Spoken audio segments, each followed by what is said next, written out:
ATN super class Gorakhpur में आप लोगों का स्वागत है। साथियों, आज भर्ती से संबंधित अन्य बातें भी बताएंगे और उत्तर कुंजी से संबंधित भी बातें बताएंगे। तो यदि चैनल को सब्सक्राइब नहीं किए हैं तो चैनल को जरूर सब्सक्राइब करें, लाइक करें, शेयर करें। 69,000 शिक्षक भर्ती से संबंधित उत्तर कुंजी का मैटर इसी सप्ताह सुनवाई होने की उम्मीद है। सोमवार को कोर्ट बंद है, मंगलवार को कोर्ट खुलेगा। क्यों सोमवार को बंद होने का प्रथम कारण यह है कि सैनिटाइजर हो रहा है, लखनऊ भी हो रहा है, इलाहाबाद भी हो रहा है। तो सैनिटाइजर होने की वजह से 3 तारीख को हाईकोर्ट बंद रखने का आदेश हुआ है और 4 तारीख को खुलेगा। 6 तारीख को जो संभावना दिख रही है, यदि होगी तो कार्य लिस्ट उसकी आएगी। अभी तक कार्य लिस्ट नहीं आई है। कार्य लिस्ट आने के बाद पता चलेगा कि 6 को डेट है कि नहीं है, सुनवाई होगी कि नहीं होगी। रही बात उत्तर कुंजी के मैटर से, बहुत से लोग घबराए ना उसको लेकर के, अपने अंदर धैर्य रखें, सफलता अवश्य मिलेगी। नंबर तो बढ़ना ही बढ़ना, सभी लोग जानते हैं, चाहे आप हो चाहे कोई हो, नंबर तो बढ़ेगा। अब कितना बढ़ेगा, क्या करेगा, ये तो समय बताएगा। लेकिन ये मान के चलें कि ज्यादा से ज्यादा नंबर ही बढ़ेगा, क्योंकि अंतिम लड़ाई लड़ना है। जैसे 2 नंबर, 3 नंबर, 4 नंबर से यदि कोई संतुष्ट हो जा रहा है तो ठीक है। अगर आप नहीं संतुष्ट हो रहे हैं तो आपके दूसरे रास्ते भी खुल जाएंगे। आप सुप्रीम कोर्ट जा सकते हैं, वहां पर भी अपनी बातों को रखा जा सकता है कि ये क्वेश्चन है, गलत है। तो लड़ने के लिए अब आपके रास्ते खुल गए हैं, अपनी बातों को रास्ते खुल गए हैं। इस केस में नई नई चीजें भी आती जा रही हैं। अभी एमआरसी का मुद्दा आया हुआ है, ईडब्ल्यूएस का मुद्दा भी छाया हुआ है, एससी और एसटी का भी मुद्दा छाया हुआ है। इसमें जो है एससी यदि कैंडिडेट है और एसटी की सीटों पर, इसको बताना जरूरी है, शेड्यूल कास्ट वाली की सीटों, इसकी यदि सीटें खाली रहती हैं तो ये मूल विज्ञापन में दिया गया था कि एसटी की सीटें यदि खाली हो रही हैं तो इसकी सीटों से इसको भरा जाएगा। ये विज्ञापन में दिया गया है। यदि ये विज्ञापन में नहीं दिया गया होता तो शायद जो है इसको भरा नहीं आता है। कुछ लोग पहले ही चले गए हैं, लड़ रहे हैं इस केस को। तो इस पर भी अभी जब भर्ती कंप्लीट हो जाती या भर्ती बच जाती या सीटें बच जाती तब करते तो ज्यादा बेनिफिट मिलता। खैर अभी पहले से कर दिए हैं तो हो सकता है हाई कोर्ट इस पर कुछ गाइडलाइन कर देगी कि यदि बची सीटें रहती हैं तो तुरंत मेरिट डाउन करके इनको भर्ती किया जाए।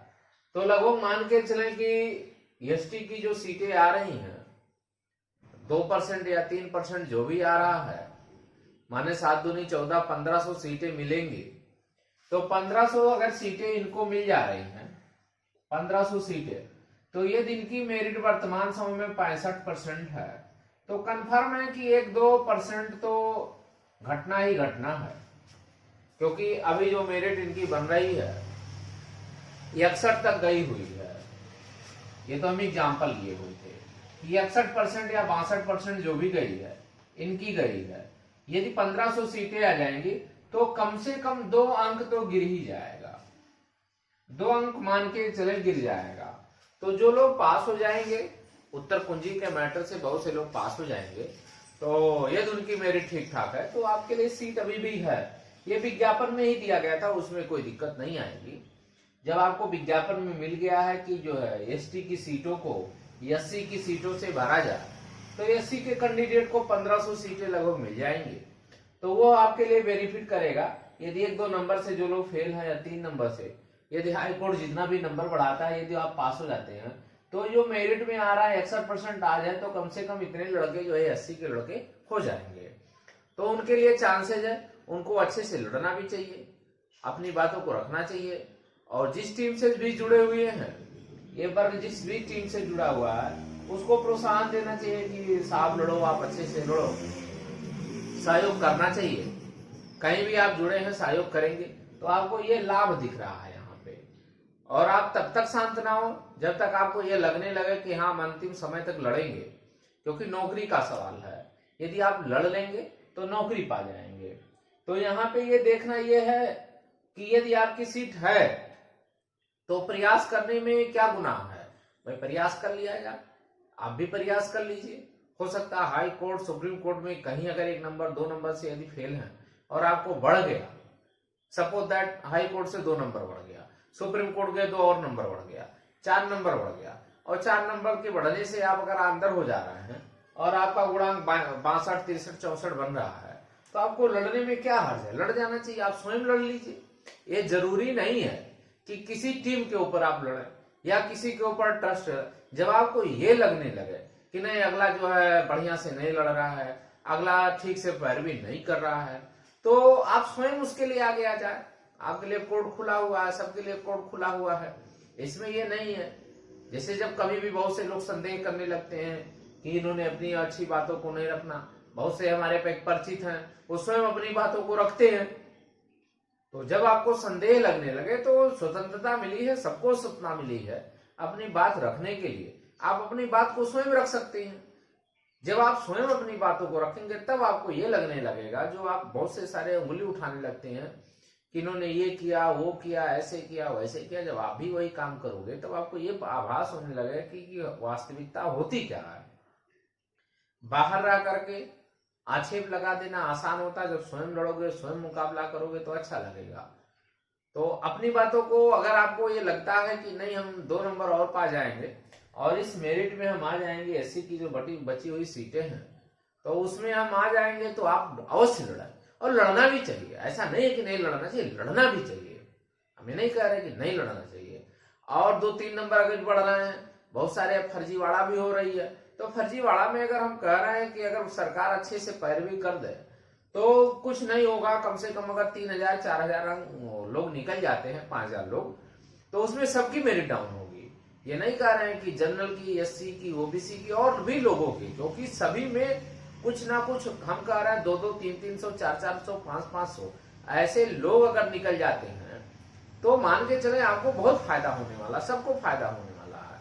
तो पहले ये होना चाहिए कि पहले डॉक्यूमेंट्स का एकदम चयन हो जाए, एकदम उसका जो है डॉक्यूमेंट्स की चेकिंग हो जाए। डॉक्यूमेंट्स की जब चेकिंग हो जाएगी उसके बाद सरकार भर्ती करे उनका, तो वो बेनिफिट करेगा, क्योंकि तब मेरिट डाउन हो सकती है।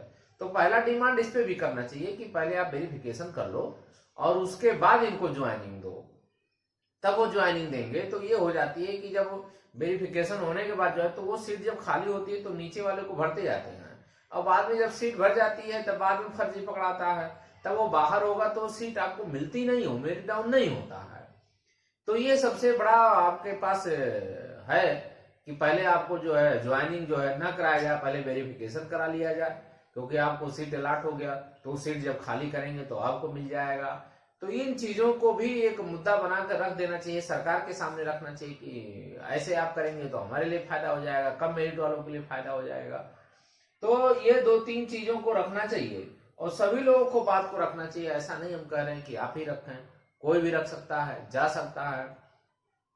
आज एक मैटर और आया हुआ है कि जो है एसएससी के थ्रू जो है भर्ती आई है, पुलिस की भर्ती आ गई है, उसमें भी 5864 सीटें आई हुई हैं। उसको भी बताते हैं, जिसके घर में कुछ लोग हैं या जो भी व्यक्ति ट्राई करना चाहता है वो देख ले विज्ञापन को। 5864 सीटें आई हुई हैं। इसमें जो सीटें आई हैं एसएससी की आई हुई हैं। अब एसएससी की जो सीटें आई हैं, अगर आपके परिचित हैं तो उसको देख लें कि अगर आपके घर में कोई हो या सगा संबंधी हो उसको भी देख लें। ये भी सीटें आ गई हैं, इसमें भी भर्ती होने वाली है। तो एसएससी केंद्रीय कर्मचारी की भर्ती होगी, बहुत अच्छी भर्ती होती है। तो इसमें फ्रेश भी होता है, ज्यादातर फ्रेश ही होता है। तो इसमें यदि आपके घर में कोई परिचित है तो इस पर भी ट्राई कर सकता है, इसमें आपको बेनिफिट भी मिल जाएगा। क्योंकि जो एसएससी लेवल की परीक्षाएं होती हैं उसमें क्लर्कियल भी आता है, अक्सर आता है, आने वाला भी है। कि लॉकडाउन की वजह से बहुत सारी भर्ती रुकी हुई थी, तो बहुत सारी भर्ती वो ओपन होंगे, तो 2-4 महीने बाद ओपन होंगे। शिक्षक की भर्ती भी आएगी, क्योंकि सुप्रीम कोर्ट में जब सरकार ने खुद ही कहा हमारे पास 51,000 सीट खाली है, तो अगर ये भर्ती होने के बावजूद भी 51,000 सीटें तो आएगी कंफर्म है, वो 51,000 सीट जाएगी कहाँ भाई? इसमें तो ऐड करने का कोई संभावना तो नहीं बन रही, लेकिन अगर सुप्रीम कोर्ट चाहे तो ऐड भी कर सकता है। लेकिन यदि ऐड नहीं करती है तो 51,139 जो सीटें आपके पास है वो आपको मिलेगा और सरकार आपको देगी, उसमें कोई घबराने की जरूरत नहीं है, वो भर्ती आएगी। और नई आप शिक्षा नीति अभी लागू नहीं हुई है, नई शिक्षा नीति का एक ड्राफ्ट तैयार होकर के आपके सामने आ गया, उसकी मंजूरी मिल गई है। अब मंजूरी मिलने के बाद अभी जो है नियम नहीं बनाया गया, जब नियम बनाया जाएगा तब वो लागू होगा।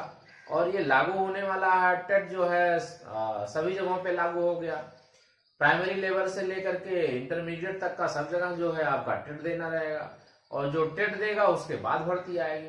तो अब भर्ती पारदर्शिता हो, लगातार भर्ती आए तो ठीक है। अगर ये भर्ती लगातार नहीं आ रही है तब तो दिक्कत आ जाएगी नई शिक्षा नीति के तहत। अब नई शिक्षा नीति की चर्चा हम बाद में करेंगे, खाली हम भर्ती की चर्चा कर रहे हैं कि अगर 51,000 सीट जो सरकार कही थी, वो 51,000 सीट हमारे लिए अगर रुकी हुई है तो वो आना चाहिए और मिलना भी चाहिए, हमको मिलना भी चाहिए। तो जैसे ही भर्ती अगर निकल जाती है तो उसके बाद वो पुनः आएगी, जल्दी से जल्दी उसकी घोषणा होगी, धैर्य बनाए रखें। और हो सकता है उसके पहले टेट की भी परीक्षा करा ली जाए, तो टेट की जब परीक्षा हो जाएगी तभी दूसरी भर्ती आएगी, और बिना टेट की परीक्षा कराए दूसरी भर्ती वो लाएंगे नहीं, क्योंकि जो 69,000 की परीक्षा हुई थी ये केवल एक भर्ती के लिए थी। तो पहले टेट कराएंगे, उसके बाद जो है, और नई शिक्षा नीति में जो अभी ड्राफ्टिंग तैयार की गई है, तो हमारे यहाँ भी जो आयोग बनाया गया, शिक्षा आयोग बनाई गई है, तो शिक्षा आयोग में ये कहा गया है कि जो टेट का 1/4 भाग जो है इसका भी लिया जाएगा। तो सभी लोग मेहनत करें, टेट की भी अभी से तैयारी कर दें। हो सकता है कि आप, हम कह रहे हैं प्राइमरी में आप हो जाए तो इंटरमीडिएट के लिए आप ट्राई करें, तो बहुत सारे रास्ते आपके खुल जाएंगे, भर्ती आएगी। देर हो रही है क्योंकि अब कोरोना के लिए भी दिक्कत है। तो ये रहा भर्ती का मैटर। अब शेष भाग कल हम बताएंगे। तो जो साथी अभी तक चैनल को सब्सक्राइब नहीं किए हैं वो चैनल को जरूर सब्सक्राइब करें, लाइक करें, शेयर करें। धन्यवाद।